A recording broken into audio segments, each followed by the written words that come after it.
G'day guys, welcome to another video. This one's actually from yesterday. Me and Zoe took a trip up the coast, stayed the night at a campground that was absolutely packed. We got like one of the last two spots. In the morning I got a chance to go for a dive. So I woke up first thing to check the conditions, and to say I was disappointed was an understatement. I pretty much wrote off the idea of going for a dive. The wind was blowing northerly about 40 k's, so all of the dive spots were looking just choppy as, swell not good at all. So I had a look at the map anyway and found a spot that looked like it would be sheltered. So we decided to go for a bit of a drive and check out that spot, and had a look, and it was actually really nice when we got there. So Zoe had a nice relax reading a book on the rocks, and I got my shit together and jumped in. So I managed to get onto a couple of salmon and a couple of kingies. So yeah, let's get into it.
Upon jumping in the water, I was pleasantly surprised with the temperature and the clarity.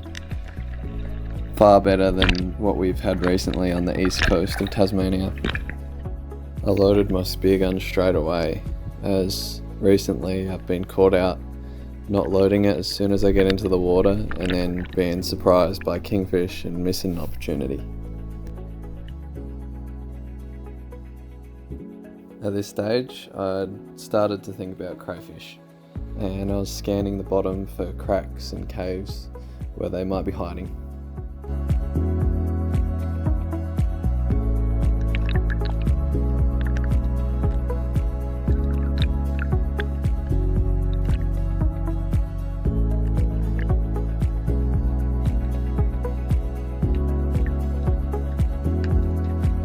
As I approached this sandy area, I was trying to make as little movement as I could. This seems to be the kind of area where I've had the best luck in the past. Where the weed meets the sand, you tend to get a lot of jackass morwong and goatfish, and pelagic schools like Australian salmon and kingfish like to cruise the perimeter. As I dive down on this first boulder, I bump into one of the zebrafish that I'd spotted from above. They are quite tasty, but it's not really what I was going for on this dive. I was more keen on a jackass morwong or some kind of pelagic. Just having a look here under the rocks, having a squeeze to see if I can find some feelers of some crayfish. As I come around this corner, I bumped into a nice sized silver trevally just in front of the boulder. Unfortunately, I've spooked him and he swims around the other side.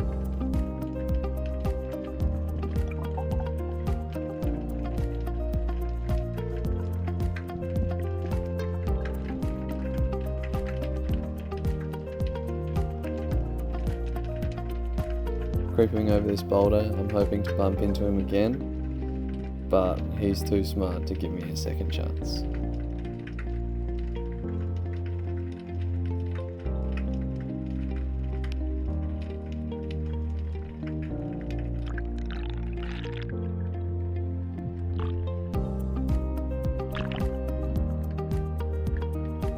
making another dive here. I'm really starting to feel hopeful about finding a crayfish. There's lots of cracks and caves where they might be hiding.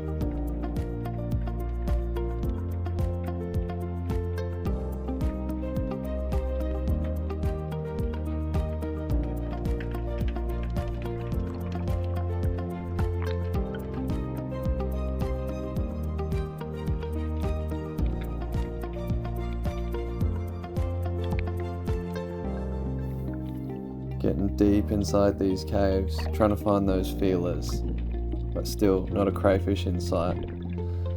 Lots of the invasive purple urchins, so I've grabbed one and smashed it up for a bit of burley.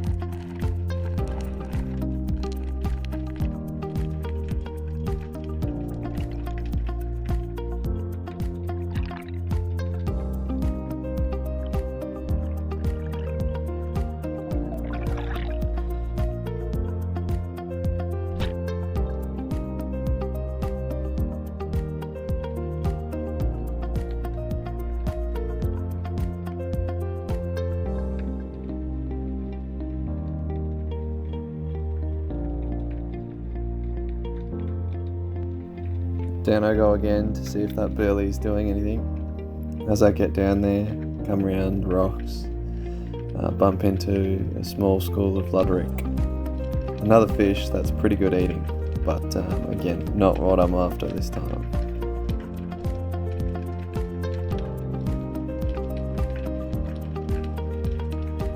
There's clearly a few more fish kicking about now. We've got some luderick, some butterfly perch and some sea sweep all kicking around, so just waiting for something bigger to rock up.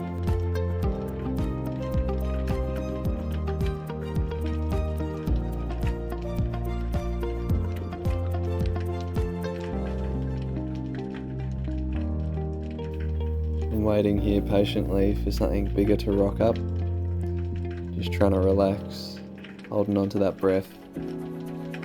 Nothing seems to be coming around.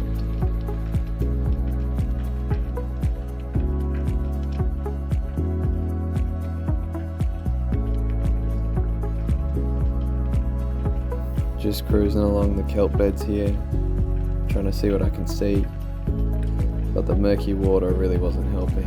It seemed to be the further out that I got, the more murky it would get. So I decided to turn around and start heading the other way, back where I came from. Checking some more cracks for crays here. Still nothing to be seen, just a big old marble fish. I made the mistake of spearing one of those and trying to eat it when I was new to spearfishing a couple years ago, and needless to say, I haven't gone for one again. I was a bit slow on hitting the record button with this one, but I turned my head and there was a school of Australian salmon swimming past, so I quickly got that camera rolling and lined up, took a shot and nailed the first one just behind the gill plate and tagged a second one as well, so there's two on the line. Now I wasn't sure on the placement of the shot on the second fish, so I'm really just letting these fish go, trying to let them wear themselves out. I know that as soon as they hit that kelp, that's pretty much it. They're going to be tangled up, which is annoying because you've got to untangle it, but it also means that those fish are going to be a lot easier to get a hold of.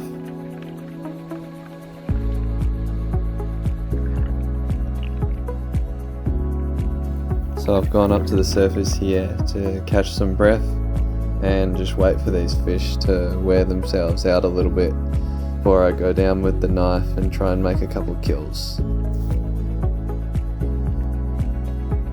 So I've got my breath back now, back down I go.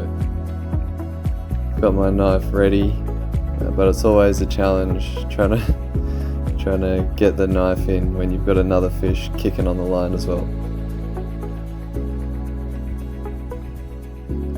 Just trying to get a hold of the fish at this stage. there's still plenty of life left in them. Finally get a hold of them. Managed to get the knife into the brain of the first fish,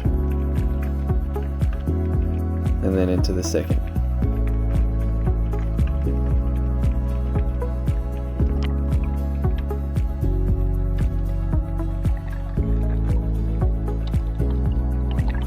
Now I've got these two fish pretty safely secured. That's two nicely sized Australian salmon for the esky. Just making a cut behind the gills here on that real soft section.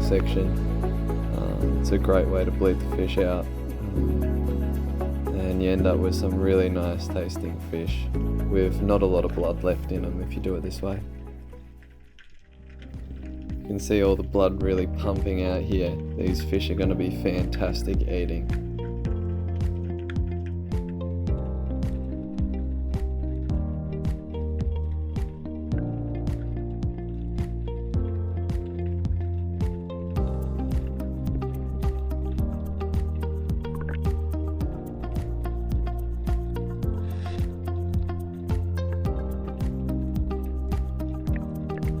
It's time to get that spear back in the gun and get it reloaded.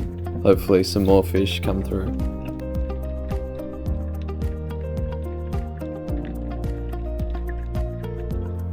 Just notice here I've lost part of my hand grip from my gun somehow.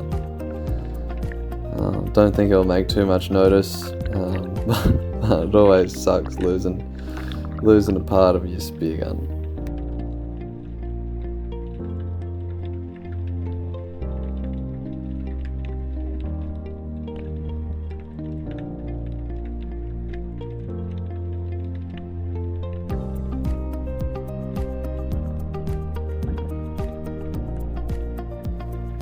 I decided to gut these fish in the water for a couple of reasons. First reason, because then I don't have to get everything stinky and dirty out of the water. Secondly, it's best to get the guts out as fast as possible, and the main reason is because I want to get some burley going and really attract some fish in. I can see the school of salmon still kicking around below. If nothing else, I would be more than happy to take at least another one of these nicely sized salmon. So at this point, I'm pretty keen on getting these salmon out of the water and into the esky. I know how important it is to get them in there as fast as possible. So I've really just decided this was going to be my last couple of dives. So I've pulled the gills out of the fish, thrown them out as well, hoping to really bring in some decent sized fish. Those salmon are still kicking about, but at this stage they're not hanging around and they disappear pretty quickly.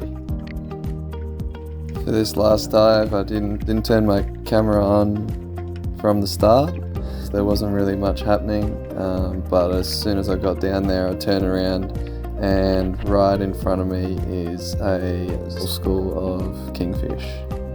Trying to line up a shot, but these kingies are just staying out of view, doing a big circle around me. I'm trying to get my gun in front of them so that I can watch them swim past. Then they start swimming away from me, and finally I get a shot off. And I can't believe it, I've done it again and jagged a second fish after that first one. So there's two kingfish on the line at this stage. To start off with, they're fighting each other, swimming in opposite directions, but then they find their rhythm, swim together.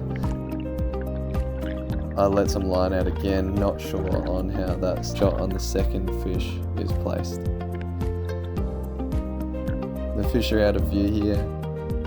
It's very murky, and I've let about half my reel out at this stage. After a couple of minutes letting these fish tie themselves out, finally I feel that they've been tangled up in the kelp and they're not going anywhere.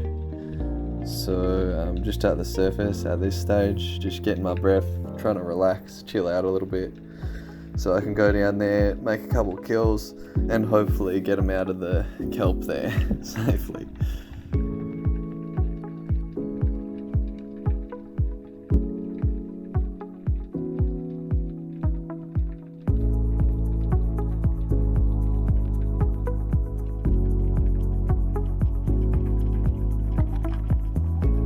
managed to get the knife in. I'm already stoked. And then the second one is not far behind. Grabbing a hold of that second one, get the knife in, and I am cheering. That is 2 kingies, still not out of the kelp, but I'm pretty confident that I can get them safely back up to my float at this stage.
So I've been yanking on the line a bit, trying to get him to come free. I can see that the kingfish appear to be untangled.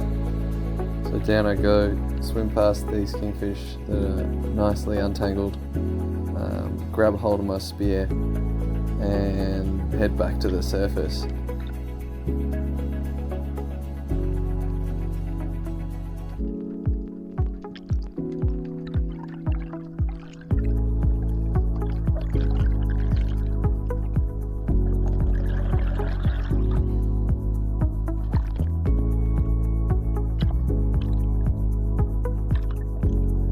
Just goes to show, even when the conditions aren't playing the game and you're not feeling too good about the situation, you still just get in and go for it, and who knows what might happen. You might spear 2 kingies with 1 shot.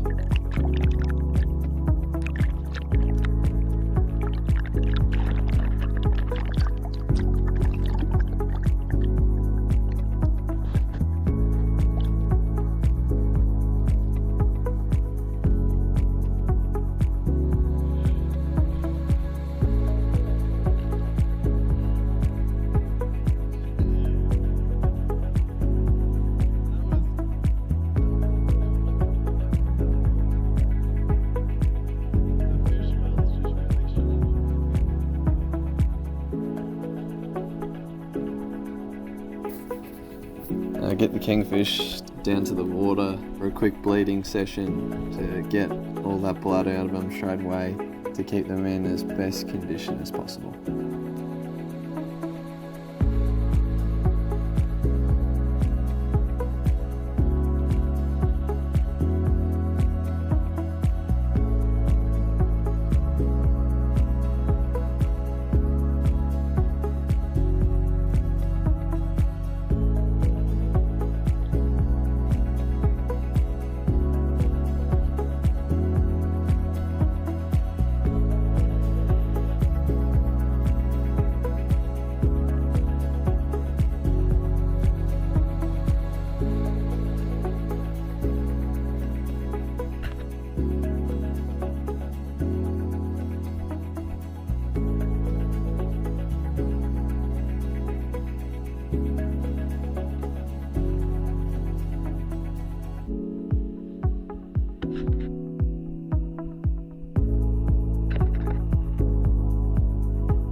Now it's time to get these fish back up to the car.